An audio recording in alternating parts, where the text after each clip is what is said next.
அனைவருக்கும் வணக்கம். Welcome to my channel. எல்லோரும் எப்படி இருக்கீங்க ஃப்ரெண்ட்ஸ்? நல்லா இருக்கீங்களா? இந்த வீடியோவில் சாதம் மீதியானா அதை நம்ம ஒரு பிரேக்ஃபாஸ்ட்டாக இல்லை டின்னராக இல்லைனா ஈவினிங் ஸ்நாக்ஸாக எப்படி செய்கிறதுன்னு பார்க்கலாம். நம்மளோட இந்த சேனல் நீங்கள் இப்போ தான் ஃபஸ்ட் டைம் பார்க்குறீங்கன்னா நம்ம சேனல் உங்களுக்கு பிடிச்சிருந்தா ப்ளீஸ் ஃப்ரெண்ட்ஸ் மறக்காமல் சப்ஸ்கிரைப் பண்ணிக்கோங்க. அதோட பக்கத்தில் இருக்க பெல் பட்டனையும் ப்ரெஸ் பண்ணிக்கோங்க. இதனால் நம்மளோட எல்லா வீடியோஸையும் நீங்கள் மிஸ் பண்ணாமல் உடனே பார்க்கலாம். முதல்ல நமக்கு எவ்வளோ சாதம் வேணுமோ அந்தளவுக்கு எடுத்துக்கலாம். நான் வந்து இது ஃப்ரிட்ஜில் வச்சுருந்தேன் மீதியான சாதத்தை. இது நல்லா சில்லுன்னு இருக்குது. இதை ஒரு மிக்சி ஜாரில் போட்டு நம்ம அரைச்சி எடுத்துக்கலாம். தேவைப்பட்டால் கொஞ்சமாக தண்ணி சேர்த்து அரைச்சிக்கலாம். இந்த மாதிரி கன்சிஸ்டன்சியில் இருக்கணும். நீங்கள் எவ்வளோ சாதம் வேணாலும் எடுத்துக்கலாம். இதில் ஒரு 1/4 ஸ்பூன் அளவுக்கு மிளகாத்தூளும் கொஞ்சமாக மஞ்சத்தூளும் சுவைக்கு ஏற்ற உப்பும் சேர்த்துக்கலாம். தேவைப்பட்டால் நீங்கள் சீரகம் கூட சேர்த்துக்கலாம். இதோட உடச்சி வச்ச முட்டை 3 முட்டை ஊற்றிக்கலாம். ஊற்றிட்டு இதை நல்லா கலந்துக்கலாம். எல்லாத்தையும் ஒன்றா சேர்த்து தேவைப்பட்டால் இதில் நீங்கள் சின்னதாக கட் பண்ண வெங்காயம், பச்சை மிளகாய், கொத்தமல்லி இதெல்லாம் கூட சேர்த்துக்கலாம். எல்லாத்தையும் ஒன்றா சேர்த்து கலந்துட்டு ஒரே 1 ஸ்பூன் அளவுக்கு கடலை மாவு சேர்த்துக்கலாம். சேர்த்துட்டு இப்போ எல்லாத்தையும் ஒன்றா சேர்த்து நல்லா கலந்துக்கலாம். இந்த மாதிரி இப்போ இதை இந்த மாதிரி நல்லா கலந்துக்கலாம் ஃப்ரெண்ட்ஸ். எல்லாத்தையும் ஒன்றா சேர்த்து நல்லா கலந்துக்கணும்.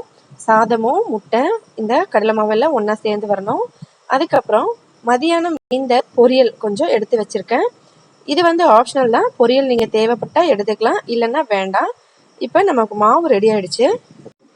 அடுப்பு மேலே ஒரு தோசைக்கல் வச்சு நல்லா சூடான பிறகு கொஞ்சமாக எண்ணெய் தடவிட்டு அதில் இந்த மாதிரி ஒரு கரண்டி அளவுக்கு மாவு ஊற்றிக்கலாம். சைடில் கொஞ்சமாக எண்ணெய் போட்டுக்கலாம். இப்போ இது ஒரு சைடு நல்லா வெந்துருச்சு. திருப்பி போட்டுக்கலாம். இது உடனே ரெடி ஆகிடும் ஃப்ரெண்ட்ஸ்.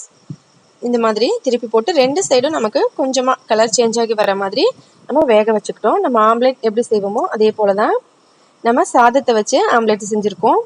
இதுக்குள்ளே நடுவில் இந்த மாதிரி இந்த பொரியல் வச்சுக்கலாம். இதை நம்ம அப்படியே கூட சாப்பிடலாம். இந்த பொரியல் நம்ம தேவைப்பட்டால் சேர்த்துக்கலாம். அதனால தான் ஆப்ஷனல்னு சொல்லியிருந்தேன். இதை நடுவில் வச்சுட்டு நம்ம இதை மடிச்சுட்டு அதுக்கப்புறம் சாப்பிடலாம். இது ஆப்ஷனலாக முழுக்க முழுக்க. நீங்கள் வேண்டான்னா இதை அப்படியே சாப்பிடலாம். இப்போ இதை எடுத்துடலாம் மடிச்சுட்டு.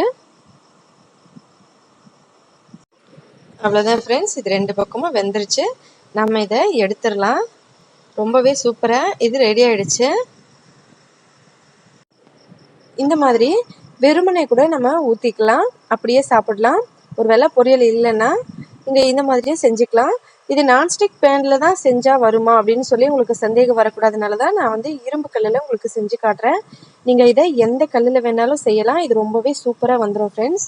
இப்போ இதை எடுத்துடலாம். நல்ல தோசை செய்கிற மாதிரியே ஸ்லோவான ஃப்ளேமில் வச்சு செஞ்சுக்கோங்க. திருப்பி போட்டு இப்போ இதை எடுத்துடலாம். ரெடி ஆகிடுச்சு. இப்போ இது சாப்பிட்றதுக்கு ரெடியாக இருக்குது ஃப்ரெண்ட்ஸ். இதை அப்படியே சாப்பிடலாம். பொரியல் முழுக்க முழுக்க ஆப்ஷனல் தான். நீங்கள் வேண்டான்னா இதை அப்படியே சாப்பிடலாம். ரொம்பவே டேஸ்டியாக இருக்கும். நீங்கள் பொரியல் சேர்க்காம செஞ்சிங்கன்னா பச்சை மிளகாய், வெங்காயத்தையும் சின்ன சின்னதாக கட் பண்ணி சேர்த்துட்டு இந்த மாவோட அதுக்கப்புறம் செஞ்சிங்கன்னா இன்னும் சூப்பராக இருக்கும். நமக்கு பொரியலே தேவைப்படாது. இப்படி சாதாவாக செய்யணுன்னா நம்ம பொரியல் வச்சு செஞ்சுக்கலாம். கண்டிப்பாக ட்ரை பண்ணி பாருங்கள் ஃப்ரெண்ட்ஸ். ரொம்ப ரொம்ப டேஸ்டியாக இருக்கும். இதை முட்டை இல்லாமலும் செய்யலாம். அது எப்படின்னு உங்களுக்கு தெரிஞ்சுக்கணுன்னா கமெண்ட்ஸில் சொல்லுங்கள் ஃப்ரெண்ட்ஸ். கண்டிப்பாக அப்லோட் பண்ணுறோம் அந்த வீடியோவையும். இந்த வீடியோ பிடிச்சிருந்தா லைக் பண்ணுங்கள், உங்களோட ஃப்ரெண்ட்ஸுங்களுக்கெல்லாம் ஷேர் பண்ணுங்கள். நம்ம சேனல் உங்களுக்கு பிடிச்சிருந்தா மேலும் இதே போல் இன்னும் பல வீடியோஸ் பார்க்குறதுக்காக மறக்காமல் நம்ம சேனலை சப்ஸ்கிரைப் பண்ணிக்கோங்க.